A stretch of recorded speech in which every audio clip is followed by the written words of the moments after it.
I-ready na yung mga bulsa dahil ngayong araw ay may nahanap naman tayong samgyupsalan na siguradong mag-enjoy kayo at mabubusog kayo dito. Bukod nga sa unlimited, lahat ng mga karne nila dito ay makakain ka na ng iba't ibang style ng samgyupsal sa halagang 599 pesos only. Kaya kung mahilig ka sa samgyupsal at naghanap ka ng ganitong klaseng unlimited samgyupsalan, ay panoorin mo lang itong video na to. Ako nga si Dave at ito ang biyahe ko sa CDO.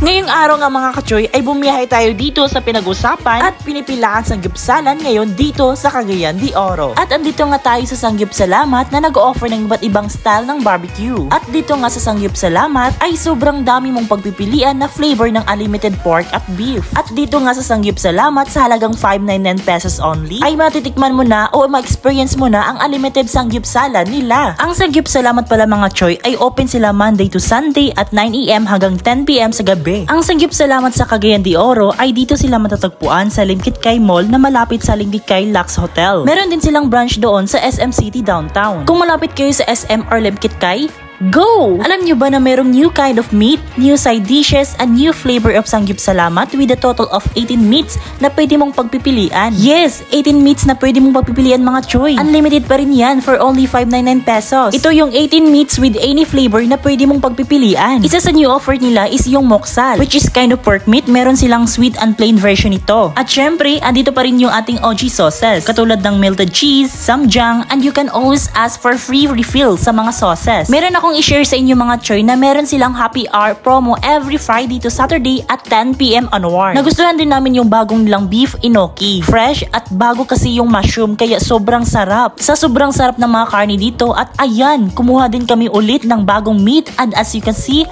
yung juicy niya at ang dali niya ihiwa. Alam naman natin na masarap lahat ng side dishes ng Samgyupsalamat. Yung ilan sa bago ay water spinach at braised tofu which really complements their meat. Meron din silang japchae at steamed egg. Meron din silang only iced tea dito mga choy. Sobrang mabubusog ka talaga dito. Kung nagugutom ka na, punta na kayo dito sa Samgyupsalamat kasi worth it ang 599 mo sa sobrang unli samgyupsalan nila. If you want more video, please don't forget to like, share, and follow for more updates.